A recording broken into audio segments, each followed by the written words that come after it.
आप देख सकते हैं जियोलॉजिकल के जो प्रिजर्व कीट पतंग है या बहुत सारे वो लेके आए हैं।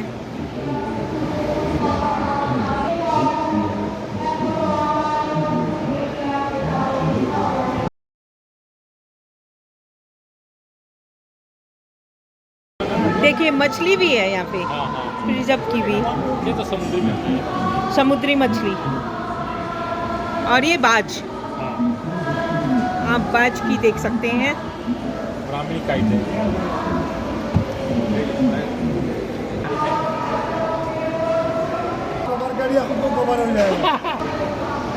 सर ये प्रोग्राम आप लोग किस तरह से कर रहे हो, किसको लेके कर रहे हो, आपकी थीम क्या है? আমরা এটা 26 বছর ধরে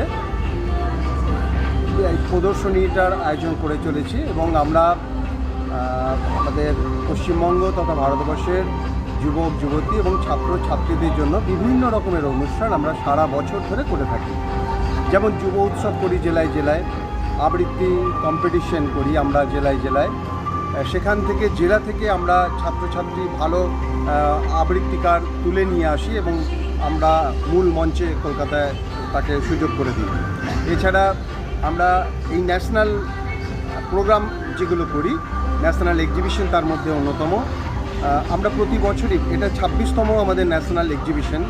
এখানে ভারত সরকারের বিভিন্ন মন্ত্রক পার্টিসিপেট করেন এবং আপনারা দেখতে পাচ্ছেন আমাদের এক্সিবিশনগুলো কীরকমভাবে তারা সাজিয়েছে। ইসরো এসছে, ডিআরডিও এসছে, ইন্ডিয়ান ট্যুরিজম এসছে, এইভাবে ডিফেন্স সেক্টরের সমস্ত রকমের যাদের মন্ত্রক তারা এসছেন, এয়ারফোর্স, আর্মি, নেভি। তো ছাত্রছাত্রীরা এখানে প্রচুর পরিমাণে, প্রায় প্রতিদিন 6 থেকে 7 হাজার ছাত্রছাত্রী কলেজ, বিশ্ববিদ্যালয় এবং স্কুলগুলো থেকে আসছেন এবং তারা ভীষণভাবে উপকৃত হচ্ছেন। এছাড়াও আমাদের অর্গানাইজেশন। আচ্ছা, ছাত্র কি করে এর দেখে উপকৃত হচ্ছে? তারা এখানে আসছে এবং যে স্টলগুলো উপচে পড়া ভিড় হচ্ছে তার থেকেই বোঝা যাচ্ছে যে তারা অত্যন্ত উৎসাহী এবং তাদের শিক্ষকরা যারা সঙ্গে নিয়ে আসছেন তারা আমাদের কাছে এসে এবং কমেন্ট লিখে যাচ্ছেন যে এই ধরনের অনুষ্ঠান যেন আপনারা প্রতি বছরই করবেন। এছাড়া আমাদের অর্গানাইজেশন বছরের একবার আমরা national integration and youth leadership camp আয়োজন করে থাকি। সেটা আমাদের ভারতবর্ষের বিভিন্ন প্রদেশে আমরা করে থাকি।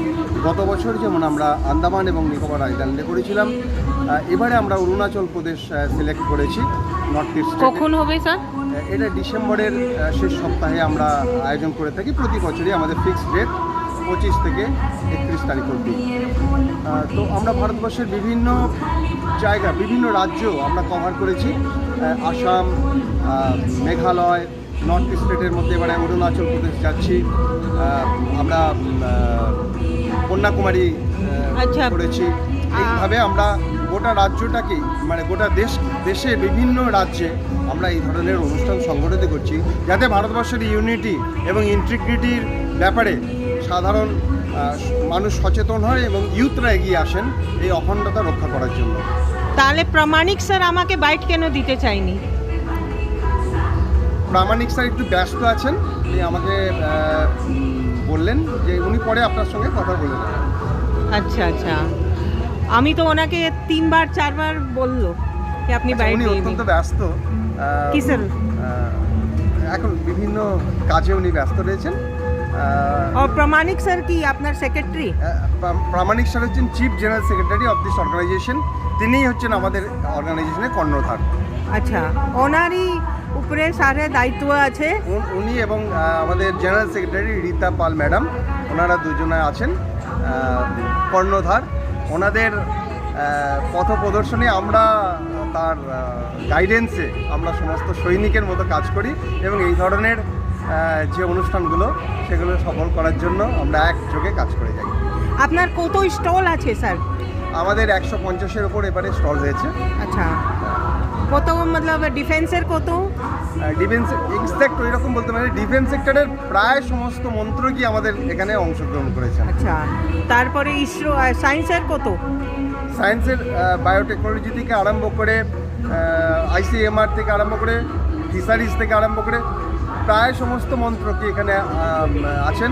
যেমন এবারে উল্লেখযোগ্য হচ্ছে ইসরো এত ভিড়, এবার ছাত্রছাত্রীরা এত উৎসাহিত যে আমরা অভিভূত। হ্যাঁ, আপনি একদম ওই সময়ই করেছে যখন চন্দ্রয়ান একদম তাই, ল্যান্ডিং ল্যান্ডিং হয়েছে, তার পরের দিনই আমাদের এক্সিবিশন আরম্ভ হয়েছে, যার ফলে ছাত্রছাত্রীদের মধ্যে উৎসাহ এবং উদ্দীপনা অত্যন্ত লক্ষ্য করা গেছে। আপনি নিজের সন্দেশ কাকে দিতে চান, মানে সন্দেশ কিসকো দেনা চাতে हैं? আমরা এই অর্গানাইজেশনের পক্ষ থেকে একটাই বার্তা আমরা পাঠাতে চাই যে গভর্নমেন্টের পক্ষে সমস্ত কাজ করা সম্ভব নয়। আমরা যদি সাধারণ মানুষ এবং এই ধরনের নন পলিটিক্যাল অর্গানাইজেশনরা এগিয়ে আসি, তবে ইউথরা মোটিভেটেড হবে। যেমন যুব উৎসবে আমরা অত্যন্ত উৎসাহ এবং উদ্দীপনা দেখতে পাই, যে আমরা এর আগে দুর্গাপুরের লাউদহেতে একটা যুব উৎসব করেছিলাম, সেখানে 700 ছেলে মেয়েকে আমরা ডিজাস্টার ম্যানেজমেন্ট ট্রেনিং দিতে পেরেছি, এবং সেই গ্রামাঞ্চলে সে যে কী অভূতপূর্ব উন্মাদনা আজকে আমরা দেখতে পাচ্ছি, যেটা সবথেকে অভাব। দেশ মাতৃকার প্রতি শ্রদ্ধা, ভক্তি, সম্মানের অভাব আছে, এবং আমাদের শৃঙ্খলার অভাব আছে। আমরা আমাদের এই কর্মকাণ্ডের মধ্যে দিয়ে এই দুটো জিনিসকে আমরা প্রতিষ্ঠিত করতে চলেছি, এবং আপনারা যে ক্যাম্পগুলো আমাদের অর্গানাইজ হয় সেই ক্যাম্পগুলো দেখলেই বুঝতে পারবেন আমাদের এখানে কীভাবে শৃঙ্খলা। আপনি ডাকবে তো আমরা আসবো নিশ্চয়ই স্যার। Thank you sir. আপনার নাম? Soumen Konar, assistant general secretary, central Calcutta science and culture organisation. आपको बहुत बहुत धन्यवाद। हमारे सदीनामा की टीम भी आपको धन्यवाद दे रही है कि आपने इतना अच्छा आयोजन किया है और साथ में सांस्कृतिक अनुष्ठान भी रखे हैं। इसके लिए आपका बहुत बहुत शुक्रिया। Thank you.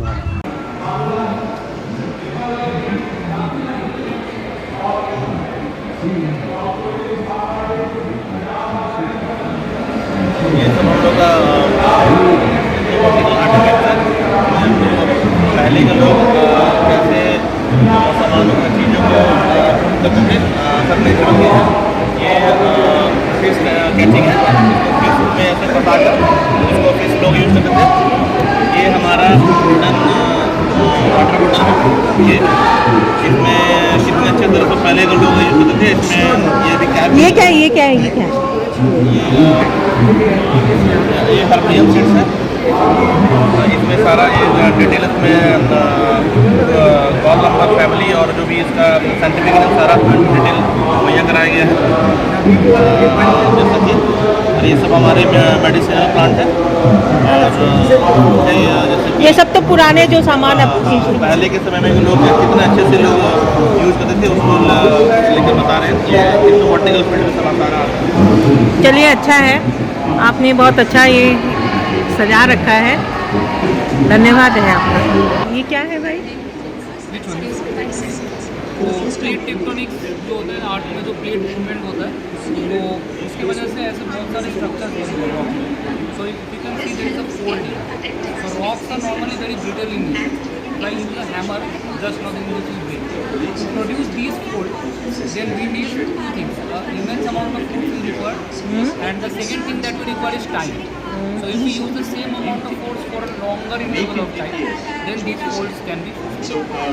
So the same material which behaves as a brittle thing in one time interval, it can behave as a ductile in another time. The same material. So this is also a folded surface, but there is a difference. If you see this rock, the entire rock is folded, but here only the top surface is folded. So this is basically a ripple structure. So when we throw a pebble in a pond, so we see the ripple. So at that time the whole water body never moves, only the top surface. So इसकी वजह just set the aim बोला भी गया है।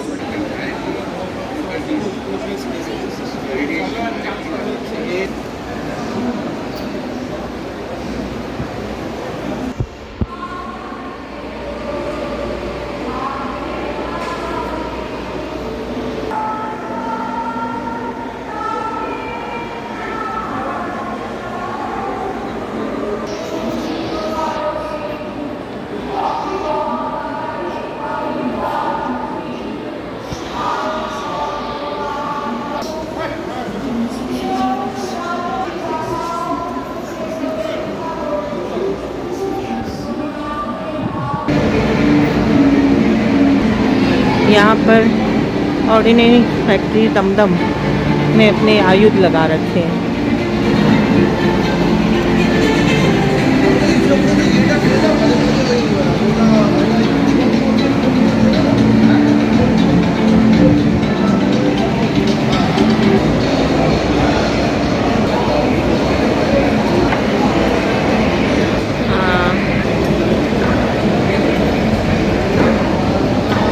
ये क्या government of India ने लगाया है? ये central Calcutta science and cultural organisation for yoga, एक NGO है, उन्होंने ऑर्गेनाइज किया। अलग अलग स्टॉल है, ये है DRDO। ये गवर्नमेंट ऑफ इंडिया का है? हाँ, DRDO का है। हमारा टोटल 5 लैब आया है।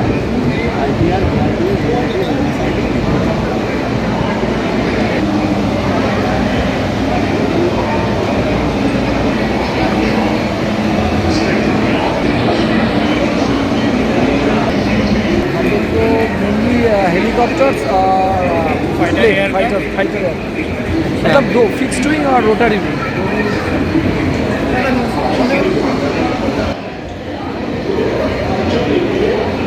India has an expertise in manufacturing rifles.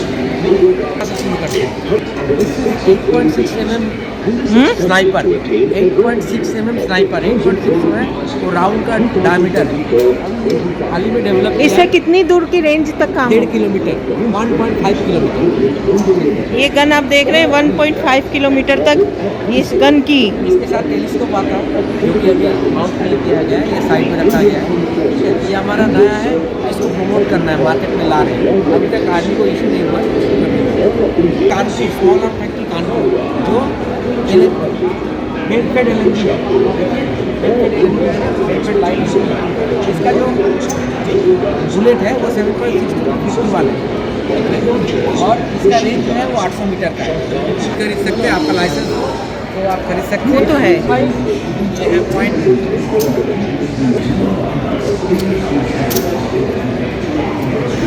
वो मशीन गन है सर? नहीं, this is carbine. Carbine is for high fire rating और ये R1 वेपर के। हाँ, ये इसका रेंज कम होता है, 200 मीटर तक इसका रेंज होता है, लेकिन इसका रेट ऑफ फायर बहुत ज़्यादा है। ये AK-47 का इंडियन वर्जन है जो राइफल की इच्छा को बनाती है। ये भी पीछे था, ये स्मॉल फैक्ट्री कानपुर बनाती है। ये हमारा सबसे ज़्यादा बिकने वाला इंडियन फर्स्ट स्नाइपर। इंडिया में स्नाइपर का भी बैन है, पहली बार बना है और ये मार्केट में इशू भी है। आप डिमांड था काफ़ी दिनों से कि उनको इंसास पहले जो चलती थी ऑर्डिनेंस फैक्ट्री बोर्ड, वो अभी डिसॉल्व हो गया 7 PSU, जिसके अंदर एक है AWEIL एडवांस। हाँ, मालूम है मेरे को, बताइए। हेड ऑफिस कानपुर में है। तो हमारा जो RFI है, राइफल फैक्ट्री, उसके अंदर आती है। उसके अंदर और भी 8 यूनिट है, तो उसके अंदर RFI भी है। तो अभी ये जो बना रहे हैं ना, ये 5.56 को अभी रिप्लेस कर रहा है 7.62x51। क्या मालूम आप लोगों को? Small arms factory Kanpur, rifle factory Ichhapur, ordnance factory तिरुचिप्पा, ऑर्डिनेंस फैक्ट्री प्रोजेक्ट पर्व।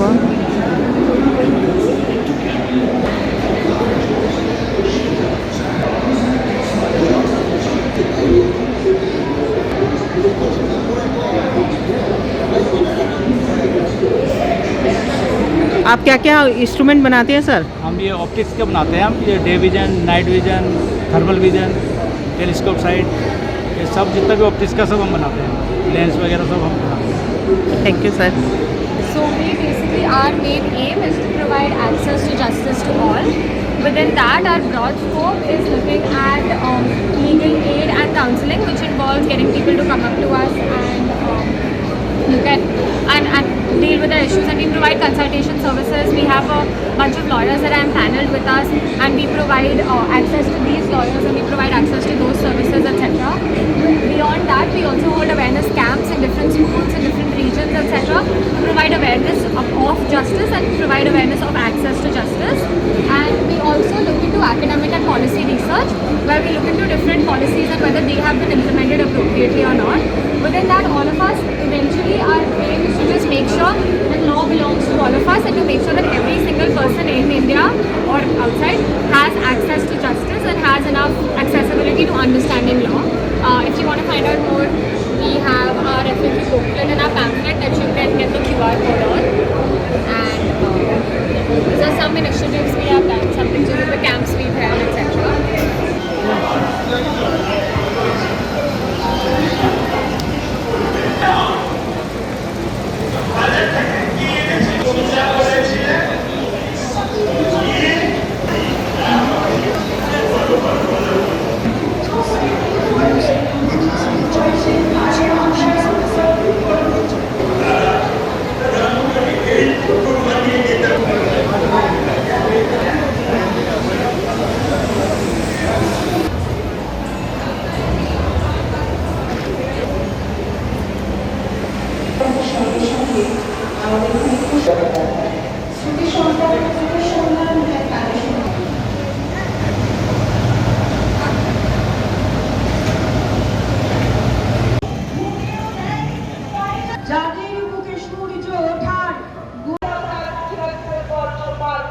सुन कर देखो जी, ममता राहुल मोदी बोले, लिखे जितेंद्र जी।